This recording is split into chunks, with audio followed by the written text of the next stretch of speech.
Bien, pues a las 9:11 de la mañana estamos de vuelta en este Sol de los Sábados y como bien señalamos al inicio del programa, a propósito de la celebración del Día Internacional de la Mujer el próximo día 8 de marzo, pues nuestras entrevistas del día de hoy son dedicadas precisamente a mujeres que se han catapultado, que han logrado de forma disruptiva demostrarle a la sociedad que tienen la capacidad pues de asumir las responsabilidades que con mucho empeño, ¿verdad?, han hecho. Y nuestra primera invitada del día de hoy pues es Francisca Peguero, que es presidenta de la Fundación Expresiones Arte, Salud y Género, y que durante años ha sido representante de las enfermeras. Buen día, Francisca. Buenos días, gracias por la invitación. Bienvenida a este Sol de los Sábados. Sí. Queremos conocer, Francisca, los retos, los desafíos con los que tienen que librar las mujeres que se desenvuelven en este tipo de espacio. En el caso tuyo, que vienes del ámbito social, fuiste durante mucho tiempo presidenta de ASONAEN, que es la Asociación Nacional de Enfermería. Que nos cuentes un poco, ¿a qué se enfrentan? ¿Cómo es el día a día de las mujeres que deciden militar y estar activas en este tipo de gremios? Sí, bueno, muchísimas gracias por esta invitación. No es fácil, más en una sociedad que se caracteriza por un machismo que penetra en los hogares, en los lugares de trabajo, en el activismo social. El atrevernos nosotras a incursionar en esto es una decisión de mucho valor y mucho compromiso y de principios también, porque no es fácil. Aquí tenemos en este país una democracia que se paraliza en las puertas de cada hogar, de cada oficina, de cada sitio laboral. Entonces, nosotras tenemos que cargar con el poder de la sociedad, el poder de nuestros hombres, el poder de nuestros propios compañeros, de las compañeras, de la familia que se opone a que tú estés todo el tiempo o parte de su tiempo en las calles reivindicando derechos. El hecho de hacer comprender a las demás y los demás compañeros la necesidad de la articulación.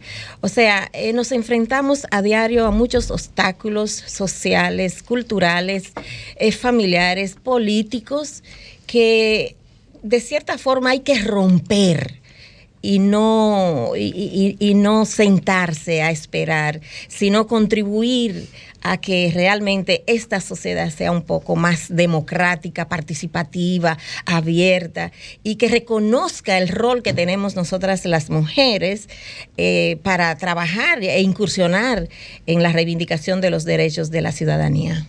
Usted que ha trabajado tanto tiempo en temas relacionados a la salud y pues su fundación también tiene que ver con la salud.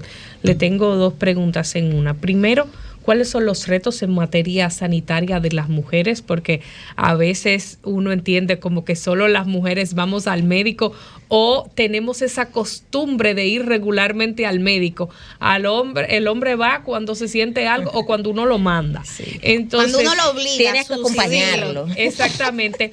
¿Cómo cambiar esa cultura esa es la segunda parte de la pregunta, de hacer que la salud sea vista igual, de que tanto hombres como mujeres debemos de ir regularmente a chequearnos? Fíjate, esto tiene que ver con el aspecto cultural, machista y patriarcal de nuestra sociedad, en donde el hecho de enfermar se concebía, ya no tanto, pero se concebía como un aspecto débil, y que solo las mujeres nos enfermábamos y que solo las mujeres debíamos ir al médico, porque el hombre que iba al médico era un hombre ya cuestionado, porque bueno, tú no tienes posibilidad de sentir dolor, de ser sensible, de sentir humanamente, es más, hasta se le prohibía o se le prohíbe llorar porque eso son cosas de mujeres. El aspecto de la salud va justamente por ahí. El hombre le da vergüenza que lo vean donde el médico, porque si te das cuenta, últimamente las enfermedades no tienen sexo. Pero antes estaban muy reflejadas y recaían sobre las mujeres. Incluso, y perdón que le interrumpa con un acápite ahí, yo llegué a escuchar una frase alguna vez que incluso hasta para las mujeres, pero que muestra el machismo, que dijeron: mira, muchacha, a los hombres no les gustan las mujeres enfermas. Exacto. Como que había que cuidarse de no enfermarse, porque una mujer enferma, los hombres no. Eso es como las empresas también, que no contrataban a las mujeres por la maternidad y porque enfermábamos y nos ausentábamos de los lugares. Entonces, ¿cómo transformar eso? Eso es un aspecto estructural de nuestra sociedad y tiene que ver con la cultura también, tanto de hombres y mujeres como en sentido general, de las instituciones públicas, y que se promueva la salud como un aspecto integral y además como un derecho de ciudadanía. Que tanto hombres y mujeres, primero enfermamos, tenemos que tener una cobertura sanitaria y que este sistema sanitario también se comprometa con esto y desde el Estado Dominicano exista esta garantía. Francisca, qué lindo nombre tiene, ¿eh? Francisco. Yo soy Francisco, un placer. Qué bien. Nosotros en los documentales, en las películas, en las series, en los libros, hemos visto que la enfermera, la figura de la enfermera siempre ha sido respetada en las guerras, en las dictaduras, en los conflictos bélicos. Siempre ha sido una figura, digamos, de protección, de salvaguarda. Y la labor de la enfermera siempre ha sido fundamental en el desarrollo de las poblaciones y las comunidades. Los retos de ahora, del 2023, del siglo XXI, son distintos. Los desafíos son distintos. Para el gremio de las enfermeras, para ese sector tan importante, ¿cuáles son esos desafíos ahora que buscarían reivindicar sus derechos y seguir exaltando esa labor tan importante que ustedes realizan? Sí, gracias. Importantísima pregunta. Fíjate, el principal reto que tenemos el personal de enfermería en nuestro país es entender que debemos unificarnos, articularnos además con otros movimientos sociales, porque solos no podemos, solas no podemos. Entonces, los retos también, los desafíos tienen que ver con la formación continua y actualizada del personal de enfermería. La enfermera de hoy no es la de hace 20 años. La enfermera de hoy estamos en un mundo globalizado donde la competitividad nos exige cada día más estar actualizada, estar bien formada. Y la enfermera dominicana lo estamos entendiendo. Aquí tenemos ya 8 enfermeras, que antes hablar de enfermeras doctoras era algo insólito. Ya hoy nosotros tenemos enfermeras doctoras, tenemos enfermeras docente e investigadora, que se investiga también en el área de enfermería y de salud, que antes eso no existía. Tenemos enfermeras bilingües, enfermeras técnicas especializadas en diferentes áreas, pero el principal reto es lograr la unificación de esta importante profesión que, como tú lo decías, es la esencia. Nosotros decimos, enfermería es la espina dorsal del sistema sanitario. Sin enfermería no se puede hablar de salud. Conservan la parte humana. Sí. Pero que la humanización, el humanismo es la esencia de nuestro trabajo. Una enfermera que no sea empática, que no tenga sinergia, que no tenga esa posibilidad de desarrollar toda su capacidad humana, no puede ser enfermera. Porque la enfermera no solo es para inyectar, enfermera se convierte en la psicóloga, en la doctora, en la familia, en todo para enfermería, para ese paciente, y esa enfermera tiene que tener la capacidad de empatizar con ese. Somos la familia, somos todo para ese paciente. No podemos ser una enfermera así dura, rezagada, áspera. No somos eso. Bueno, vamos a darle la bienvenida. Se integran con nosotros doña Minú Tavares Mirabal, presidenta de Opción Democrática, y también pues Circe Almanzar, vicepresidenta de la ejecutiva de la AIRD. Recibimos con un fuerte aplauso. Tú sabes que doña Circe te miró así, a veces tú le ibas a decir doña también. Me detuve, sí. Estaba esperando a ver. Sí, es que, y le pido excusa a Minú. Sí, le pido excusa, sí. No, lo habíamos... Yo tampoco, pero yo me vestí de niña hoy para que no me digan. Lo habíamos hablado al inicio del programa porque yo le digo don a los caballeros, entonces a las damas no me atrevo a hacerlo. Bueno, pues un honor para este Sol de los Sábados contar con la presencia de ustedes, y de inmediato pues quisiéramos saber primero la valoración de Minú, ¿verdad? Sobre la mujer en la actuación política, ¿no? ¿Qué ha representado para la República Dominicana, digamos, los avances de las mujeres en términos políticos? Bueno, en primer lugar son innegables los avances. Si de que hemos caminado. La pregunta obligada es si es suficiente. Y la pregunta obligada es cuánto nos falta. Es decir, hemos tenido, por supuesto, avances en materia de leyes.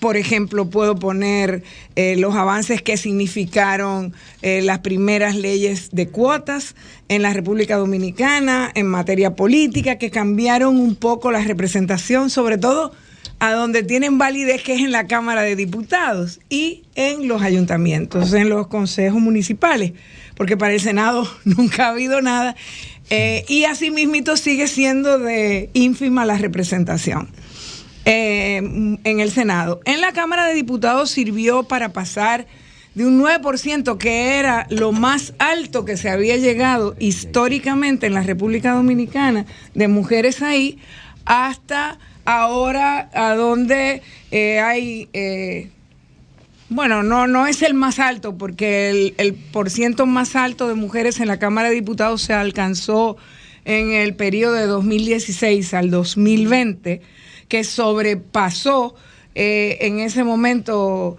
la media latinoamericana y llegó a un 27%. Eso es claramente un avance, pero es claramente también algo que está todavía muy lejos, incluso de lo que establece la Constitución de la República de 2010, que fue que debía haber una representación equilibrada de mujeres y hombres, y no solamente, según la Constitución, a nivel de los puestos de elección popular, sino también de los puestos en el Poder Ejecutivo. Y ahora mismo es impresentable. O sea, hay 3 ministras en este momento en la República Dominicana. Entonces, evidentemente, hay un reto grande en términos políticos, porque de eso es que estamos hablando. ¿Cómo alcanzarlo? Y sobre todo, el otro reto, desde mi punto de vista también, y tengo mucho tiempo planteándolo, es precisamente que no basta con que las mujeres alcancemos los puestos de poder, ya sea electivos o por designación, sino que cuando lleguemos a esos puestos de poder tenemos que demostrar que lo hacemos de manera distinta, que llegamos ahí a añadir calidad, a ponerle un sello distinto a la manera tradicional en cómo se ha hecho la política. Porque la historia de las mujeres, en términos generales, porque la historia de las mujeres casi no ha sido escrita, y mucho menos su participación, que era su participación en todos los aspectos, ha sido siempre invisibilizado. No existen las mujeres en la historia de la humanidad, más que como excepción. Entonces, ahora lo que quiero decir es que la historia ha sido escrita básicamente por la masculinidad, por los hombres que han estado dirigiendo el poder, tomando las decisiones, y esas decisiones han sido las que nos han traído hasta aquí. Y queremos una hacer un ahí. mundo más pacífico. Yo creo que las mujeres podríamos contribuir a eso si actuamos como lo que somos, como esas constructoras de comunidades que hemos sido en los puestos de poder. Conectando ahí, Yuri, perdón, porque queremos también pasar a Circe, pero conectando ahí con ese pie de apoyo que tú nos das, Minú, ¿qué falta? ¿Qué falta para que en República Dominicana la participación de las mujeres que ya están en política no se circunscriba solamente a un plano secundario? El hecho de que hayamos alcanzado solamente la figura de vicepresidentas, el hecho de que a nivel del poder municipal, que es muy importante, tengamos más vicealcaldesas que alcaldesas como tal.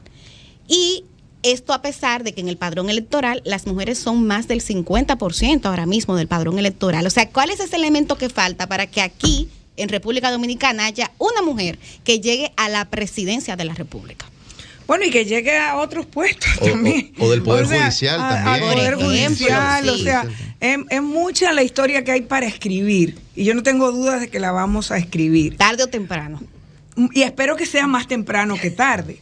La verdad, creo que la vamos a escribir. Ahora, lo que ha habido es una voluntad política de que no exista la presencia de las mujeres, de no tomar en cuenta la presencia de las mujeres. Yo acabo de poner como ejemplo que haya solo 3 ministras, pero también puedo decir que se sigue repitiendo a esta altura del juego la fórmula de Balaguer de los años 60 de poner gobernadoras y con eso pretender que se está gobernadoras en las provincias y con eso pretender decir que se tiene una política de incorporación de las mujeres a los puestos de poder, cuando sabemos que las gobernaciones son puestos que no tienen poder realmente.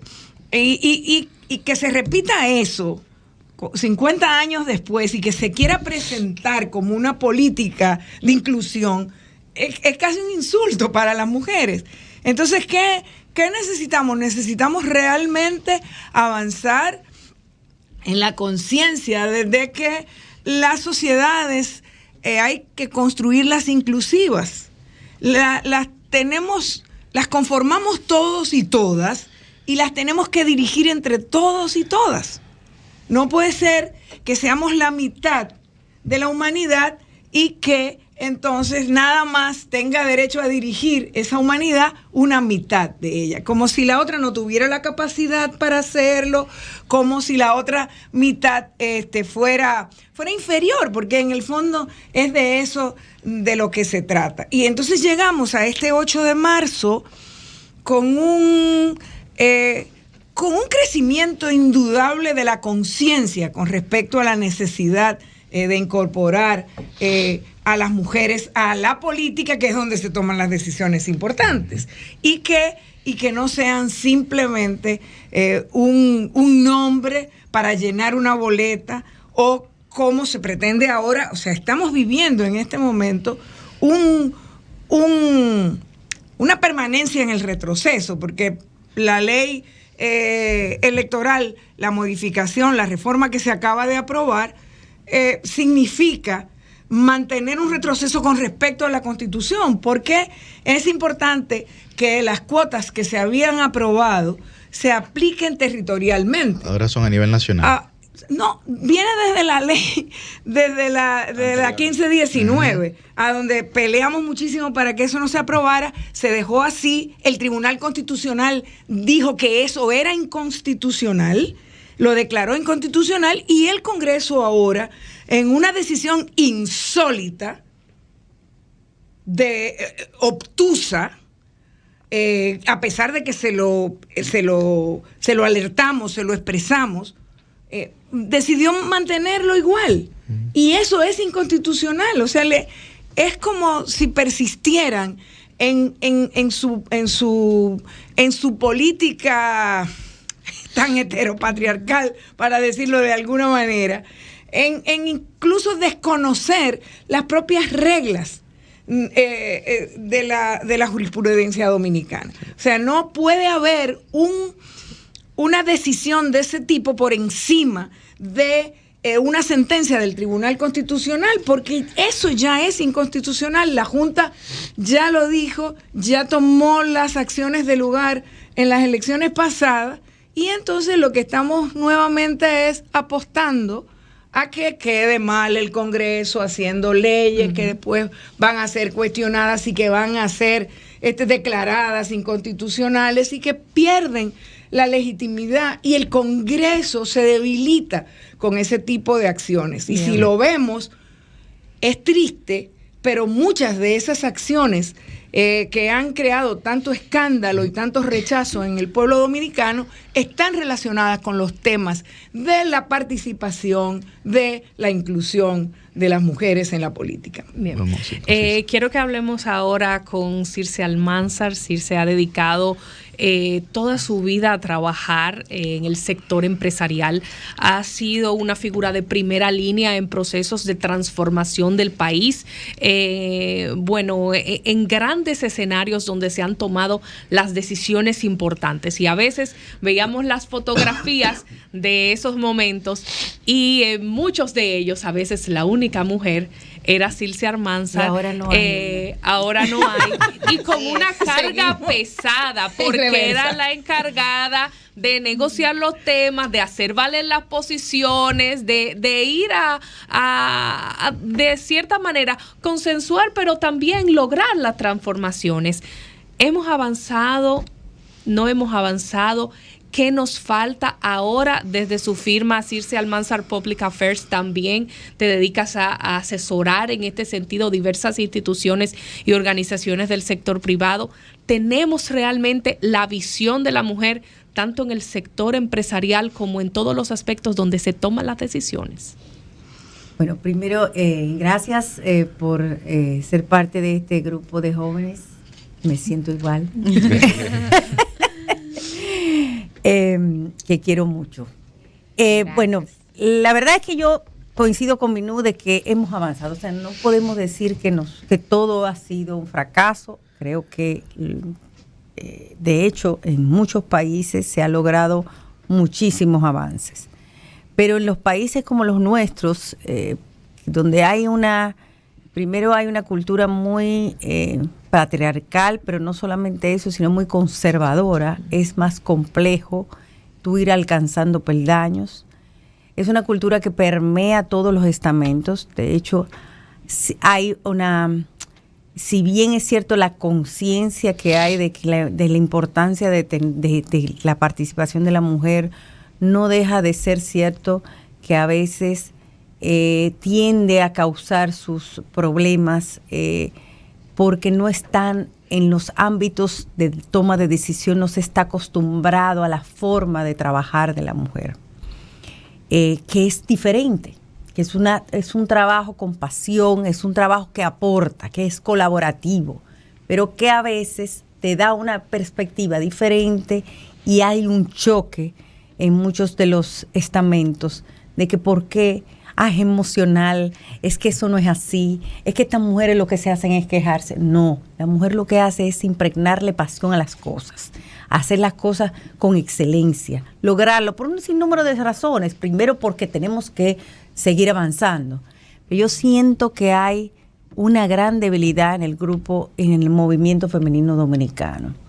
Y lo he dicho y por eso estamos creando un movimiento que se llama Revolución Rosa. Y es la falta de sororidad, la falta de solidaridad entre las mujeres, el apoyo entre las mujeres. Y no hablaba de lo que pasó en esta legislación, que si bien es cierto, las cuotas son importantes y la discriminación positiva es importante porque es lo que te da, es como los incentivos fiscales, yo siempre lo he dicho, tú tienes que promover algo hasta lograr el resultado. Pero también llega un momento en que si tú no tienes el respaldo de las propias gentes, eso se vuelve una captura como es los incentivos fiscales. Y fíjate cómo esas mujeres que están en el Congreso no fueron las que defendieron que haya más participación de la mujer en las boletas electorales. No fueron las mujeres, porque hay un problema de conservadurismo en las propias mujeres. Uh-huh. Hay un tema de conciencia, de por dónde yo me voy. Pongamos el ejemplo, no sé si es cierto o no es cierto, pero hablábamos de la que sufrió o que ella hizo un acto de violencia frente a su esposo recientemente esta semana. Cuando la fiscal la fue a apresar, ni siquiera le preguntó ni le interrogó. Así es. Ni siquiera la interrogó. No puede, o sea, no hay no hay una conciencia de verte tú en ese espejo. Y yo creo que hay que trabajar ese aspecto. Por eso el movimiento nuestro tiene que ver con mentoría. A la mujer hay que prepararla. A la mujer hay que ayudarla a avanzar, a tomar decisiones, pero también a tener conciencia de que son múltiples los roles y la mujer se cansa. Ese techo de cristal se debe a que no hay posibilidad de que tú tengas una mujer que avance cuando tú tienes que trabajar 10 horas en un trabajo, pero luego llegar a tu casa, pero luego hacer tal cosa, cuidar a tu mamá, cuidar a tu papá, cuidar a tus hijos, a tus hermanos a veces, porque no tienes a nadie y no tienes una ayuda. Entonces hay que empoderarla, hay que ayudarlas a trabajar ese tipo, hasta emocionalmente hay que ayudarlas. Yo creo que hay movimientos que que hemos perdido la simpleza de los movimientos femeninos. Estamos trabajando en movimientos de conquistas mucho más elevadas y hay elementos básicos que no lo estamos trabajando. Y creo que esa parte, formación, capacitación, empoderamiento de la mujer, hay que seguirla trabajando. Me parece también que el problema más serio que hay es que muchas de las mujeres que están llegando a los peldaños de toma de decisiones son mujeres que no están llegando por su propia convicción. No es el caso de Minú, por supuesto. Están llegando para llenar una cuota y eso no podemos permitirlo.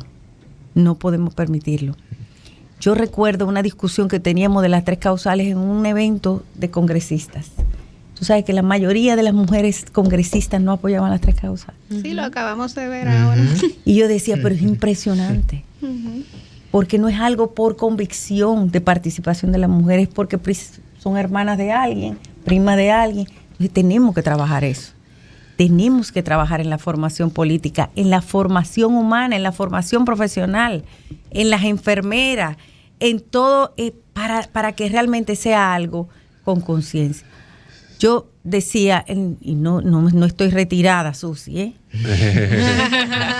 No he dicho que está retirada. No estoy retirada, que tú decías, no, porque ya trabajo, no, sigo trabajando. Pero hay momentos en que tú también tienes que darte cuenta de que tú tienes que ir a otros espacios de la vida, porque llega un momento en que ya la misma energía en el mismo sitio no sirve de agente de cambio. Circe, no sirve de agente de cambio. Me gustaría conocer y compartir y ver la opinión de ustedes sobre el tema mismo de las cuotas. Tú lo abordabas, pero ¿son las cuotas en el tiempo garantía de inclusión, no solo de la mujer, porque las cuotas se han aplicado a la juventud, a muchos sectores, y me gustaría saber, ¿realmente son las cuotas garantías de inmersión, de éxito en algunas áreas? ¿O además de ello puede revertirse en algún momento y terminar siendo totalmente lo contrario? Son la garantía, pero no por sí solas. No por sí solas. No por sí solas. Y quisiera agregar a la pregunta. Son un mecanismo para impulsar acciones en la dirección de alcanzar una meta. Exactamente. A la que no se puede llegar de inmediato. O sea, ahora mismo las cuotas en la República Dominicana se quedaron atrás de la Constitución de la República. Pero sin embargo siguen siendo cuestionadas. O sea, siguen siendo atacadas, siguen siendo negadas en la ley, que es más atrasada que la propia Constitución. Entonces, y además de eso, siguen siendo violentadas. ¿Y por quién? Circe ponía un ejemplo ahora mismo y decía que ponen a mujeres, que a las esposas, a las primas, hermanas, hijas, para cumplir con esa cuota. Pero esos son mecanismos para violar. Hay un caso de la alcaldía de La Romana que el alcalde está preso, o no está preso, bueno, hay una sentencia en su contra, que no se ha ejecutado todavía, y quien queda como vicealcaldesa, es una cuota, pero la esposa. La esposa de él. Entonces, y nosotros permitimos que eso ocurra, pero eso viene desde las mujeres. No viene desde las mujeres. Vienen de la mayoría machista que tiene el control, que tiene el poder de las instancias partidarias sobre todo, que decide imponer entonces ese tipo de situaciones para ellos mismos seguir controlando. Claro. Y eso es que al final también hace que lleguen una serie de mujeres, lamentablemente nada más no son mujeres, también hay hombres que van a llenar cuotas también, porque ahí hay muchísimos hijos, muchísimos hermanos, ese congreso también está lleno de hijos, pero se lleno cuestiona de hermanos, cuando pasa o sea, con un hombre. estamos hablando de las mujeres nada más, Sí. pero ahí hay muchísimos hijos de funcionarios que tú sabes que muchos de ellos llegaron porque tenían los recursos de las instituciones que dirigían esos funcionarios. Entonces, es un mal del sistema que tenemos. De que permitimos que electoralmente ese tipo de violaciones, ese tipo de aberraciones políticas ocurran y que terminan entonces debilitando nuestras instituciones y afectando que se tomen las buenas decisiones para beneficiar a la gran mayoría del pueblo dominicano. ¿Y cómo, Circe, eso? Porque hablamos siempre de ese tema de la cuota en el sector público, ¿no? En el tema político, etcétera. Pero ¿hay algún tipo de valoración de ese caso en el sector privado? ¿Y cómo se maneja? Precisamente eso, o sea, la cuota por sí misma no es suficiente, porque fíjate, en unos espacios privados tú no vas a tener cuota, ¿verdad? Solamente se te permite en espacios públicos, pero hay una deficiencia grande de participación de la mujer.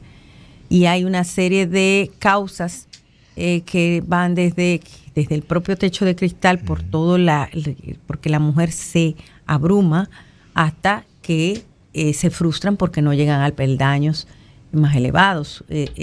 Tú ves que, por ejemplo, yo pongo un ejemplo muy práctico. Una persona llegada a mí, viene una constructora, está haciendo un trabajo de ingeniería y tiene una ingeniera civil que trabajando de planta, ingeniera civil, pero la ingeniera civil se tuvo que suspender sus labores porque está embarazada y está de licencia médica. Y entonces lo primero que hacen los ingenieros en una conversación es decir, yo no vuelvo a contratar mujeres. Oye, eso hay un tema que tiene que ver también con la aceptación de la forma de vida de la mujer.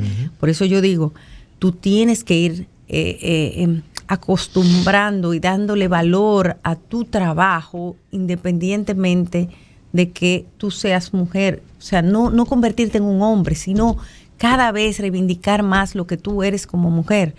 Y se hace difícil. Cuando yo empecé en el ambiente laboral, que es un ambiente que terminó siendo exactamente masculino, pero empezó más masculino, tú llegabas a los sitios y lo primero era que pensaban que tú no pensabas. Porque nada más porque pero tú ese fueras... nivel, Circe, se da eso también estamos hablando del 90 y pico. O sea, ya las cosas han cambiado. Hemos avanzado. Claro. Hemos avanzado. Pero en el 90, lo primero era que yo no podía ponerme un vestido. Porque si me ponía un vestido, ya me veían como demasiado femenina y para yo entrar a los espacios ya iba a ser ya la estigmatización era todavía mayor. Prejuiciado. Entonces una predisposición, entonces había que ponerse sut negros y grises. Esos trajes. De pantalón. Sí. Además para evitar acosos yo me acuerdo, que se dan. También para evitar acosos. Exactamente. Y más una mujer joven. Exactamente. Tú te ponías un vestidito como, ajustado y ahí empezaba. Pero ha ido cambiando. De hecho, el mismo grupo de mujeres que estábamos en ese momento, tú dices, también es que nos hemos puesto un poquito más mayorcita, pero ya se ponen vestidos, en ese momento era sud de trabajo. Yo no sé si ustedes busquen una foto del 90, 92, 91, 90. Y impresionante cómo tú tenías que, para poder adentrarte y que te miraran con otra forma, estudiar mucho más que el hombre. Sí. Tú tenías que estudiar mucho más, o sea, porque tú no podías ir a una reunión sin estar preparada para que te respetaran. Sí, pero uno se gana el reparto. Sí, bueno, Fran, pero solamente para que Francisca se integre, unos segunditos. ¿Cómo se vive ese tema en el caso de los movimientos sociales que son más progresistas? El tema del machismo, el tema del acoso también. Porque se supone que son partidos que están llamados. Ser más Bueno, dice Susi que aparenta ser más progresista. Francisca. Sí, Susi, aparenta. Bueno, pero es más flexible, porque a veces hasta vergüenza les da a los compañeros como exhibir una conducta, ¿verdad? Así medio... Francisca, yo que soy Pero- UASdiana y escucha esto, Minu, también, en la UAS existe lo que se llama de cooperación bragueta. Y eso quienes lo reivindicaban eran los movimientos juveniles. ¿Cómo? Sí, los movimientos ¿Qué Operación estudiantiles. Sí, Qué Operación barbaridad. Bragueta. Ya lo ¿Y sé. qué es lo que es? Bueno, eso de cuando entra una otro momento, compañera en otro programa lo vamos- en otro cuando programa lo entra vamos a una explicar. compañera a los movimientos, entonces todos los hombres se ponen a apostar a ver a quién se la va a dar. Eso Eso es es acoso. Operación Bragueta. Eso es la- Eso el es acoso acoso sexual. claro. Exactamente, pero en el movimiento social se da menos porque hay menos poder y eso es producto del poder y de una práctica continua, de una cultura que se extiende a todos los niveles y se dan los episodios igual, de la misma forma, porque a mayor niveles de poder se exhibe más. A menos también se ve, pero es un asunto sistémico, es un asunto estructural, donde nosotras, las mujeres, somos víctimas de ese acoso permanente y de esa discriminación y exclusión para llegar a los puestos, inclusive en el movimiento social, para que tú no accedas a los puestos de poder, a los puestos de dirección. O sea, que se da igual en el modo empresarial, se da igual en el aspecto, en la política, con la exclusión de las mujeres a nivel de los partidos, de los dirigentes de los partidos políticos, y se da también en el movimiento social por el aspecto que ya hemos dicho de la estructura, del sistema social que conformamos. Fran. Partiendo de ese concepto de poder, hemos avanzado ciertamente. Hemos tenido alcaldesas, diputadas, senadoras, presidentas del Senado y de la Cámara de Diputados, excelentes 3 vicepresidentas. Hemos tenido y tenemos juezas de la Suprema Corte de Justicia y en todo el aparato judicial, en el Tribunal Constitucional, en el Tribunal Superior Electoral. El aparato estatal está impregnado de mujeres, no quizás en la cantidad deseada o en la cantidad merecida. Quítale el quizás, afírmalo. Sí, por supuesto. Digamos, para no ser tajante en esta aseveración, ¿verdad? Y darle un margen de respuesta a nuestras invitadas. No hemos visto una mujer presidenta. No hemos tenido una mujer presidenta de la Suprema Corte de Justicia. Todavía don Milton Rey Guevara, que ha hecho una excelente labor, será sustituido a final de año si se reúne el Consejo Nacional de la Magistratura. No, pero tampoco en el TCE ni en el TCA tampoco. ¿no? Ahí voy. En los altos tribunales. Y es el único presidente que Ni en hemos la tenido Suprema. desde la creación la del Tribunal Suprema. Constitucional. Ni en el Consejo de la Seguridad Social. ¿Qué mensaje le podemos enviar a esas jóvenes y no tan jóvenes, juezas, civiles, políticas, que quisieran aspirar a la presidencia, como usted lo hizo en su momento? Ojalá la veamos de nuevo. Usted le aporta mucho al debate, doña Minú. Que quiera aspirar a la presidencia de la República, que quiera encabezar una asociación importante de empresarios, que quiera ser presidenta de la Suprema Corte de Justicia o que quiera ser elegida por el Consejo Nacional de la Magistratura como presidenta del Tribunal Constitucional. ¿Qué mensaje de empoderamiento? Porque hablamos mucho de que no están en los espacios. Pero, ok, vamos a empoderarlas, vamos a motivarlas. No está todo mal, vamos avanzando. ¿Qué mensaje le podemos mandar a esas profesionales que tienen el deseo y tienen la necesidad de ver una inspiración de una mujer en una de esas posiciones de alta relevancia para que sigan trabajando en torno a ese propósito? Bueno, el único mensaje que se puede mandar es que sí se puede. O sea, y que esto es una construcción que ha venido dándose paulatinamente. Yo no tengo dudas de que lo vamos a alcanzar, ninguna. Ahora, es difícil. Mientras hacías la pregunta, yo recordaba una imagen que usamos mucho desde hace mucho tiempo en el movimiento de defensa de los derechos de las mujeres, que es el tema de la pirámide invertida. O sea, es muchas mujeres en la base, muchas mujeres donde no hay que tener una competencia donde simplemente basta con la capacidad, y eso pasa en las universidades, por ejemplo. Eso pasa, tú vas a las universidades ahora mismo, a cualquier graduación, y la mayoría de graduandos son mujeres, son graduandas. La mayoría inmensa, la mayoría de los honores estudiantiles se los llevan las mujeres. ¿Y qué pasa después? O sea, ¿a dónde se da el tranque después? En los puestos más altos. La mayoría de las militancias en los partidos son mujeres. La mayoría, en todos los partidos de la República Dominicana. Y en la medida que van subiendo las posiciones, empieza a cambiar ese porcentaje. ¿Y eso responde a qué? O sea, responde a que las mujeres son menos capacitadas, a que son menos dedicadas, a que dan menos que los hombres. En la militancia, en el trabajo diario, no. Todo lo contrario. Entonces, es un tema contra el que hay que luchar, que hay que combatir y que es el que da origen, esa conciencia a que surgieran las cuotas o a que surgiera la necesidad de tomar medidas en otras áreas, no solamente en las políticas, para garantizar que esa cultura machista, patriarcal, que se arrastra desde que Cuca bailaba, digamos, como dicen aquí, que se arrastra desde siempre, se cambie. Y por eso la sociedad necesita tomar medidas. Por eso desde la política hay que trabajar para aprobar leyes que vayan cambiando esa realidad. Porque solamente así se va a cambiar. Bueno, va a tomar tiempo, efectivamente. Pero las mujeres no nos vamos a cansar, eso pueden estar seguros. Pero yo pienso que hay un tema vuelvo y repito, de techo de cristal también. Yo creo que hay la mujer está llegando a unos niveles de cansancio por el cúmulo de roles que tiene que asumir y a veces decide ella misma separarse y cansarse. Y yo creo que ahí viene el tema de seguir trabajando en empoderamiento. Alguna gente dice, bueno, ¿qué empoderamiento cuando tú no tienes condiciones sociales para tú poder avanzar?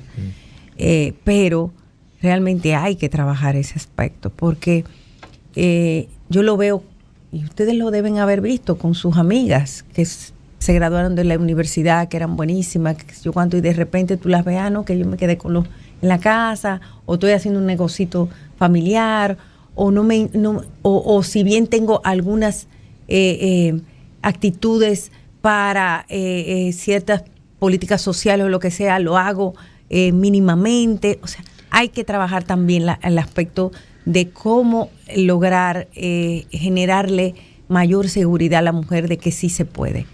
Sí se puede, pero cambiando las formas culturales para que la mujer no sienta tanta presión. Y lo digo porque,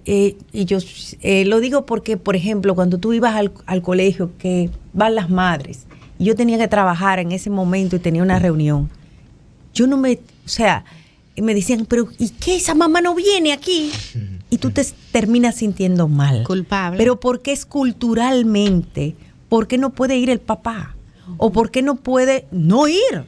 Cambien eso. Porque yo tengo que trabajar. Por eso hace falta leyes también en otra dirección, como la de la paternidad responsable en un país como el nuestro. Y cuando va el papá, a veces se critica, pero vino el papá y la mamá. Sí, pero fíjate, ahorita Circe ponía el ejemplo de la ingeniera, de la ingeniera. Y tú dices, bueno, efectivamente las empresas sienten que les resulta, que tiene más rédito contratar un hombre al que no le tienen que dar un permiso de maternidad. Pero si existiera el permiso de paternidad también, entonces igualar las condiciones. Las condiciones van necesariamente a cambiar. Claro. Porque no puede ser que recaiga todo. Sí, pero para jugar dominó no. Exacto. Bueno, Bueno, tiempo es parte de la cultura, el tiempo sí. se Para acabó, cambiar esa cultura. lamentablemente, pero ya en esta recta final, señores, invitarles a que hoy, justamente a partir de las 3 de la tarde, vayamos a esa gran caminata que se está organizando desde la Coalición por la Vida y los Derechos de las Mujeres, en alianza con otros movimientos también feministas. Va a tener lugar en la calle Arzobispo Merillo, se va a hacer el punto de partida hasta el Parque de Independencia. Sumen sus pasos y sumen su voz. Bueno, Allá pues, estaremos. Allá estaremos firmemente. Y a reconstruir los roles. Agradecemos a Yo Francisca creo que hay un Peguero, aplauso a a esas Circe mujeres. Almanza y a Gracias. Minuta Vázquez Mirabal por la leccionadora conversación que hemos tenido el día de hoy en este Sol de los Sábados. Veo a Cristian como... Sí, nosotros tenemos una Quería hacer dinámica. una pregunta. Sí, tenemos, nosotros tenemos una una dinámica. Tenemos una dinámica de que antes de concluir el programa, a veces don Cristian, don Francisco hacen una preguntilla. Entonces, Para ¿usted dejarla tiene, en el aire. ¿usted tiene preguntas? Hoy tiramos una moneda. Sí, hoy ¿cómo? me pregunto, después de haber revisado la nómina pública, el Vamos incremento, a ver. el voto INDES, ¿cuándo lo calculan? Cambio fuera.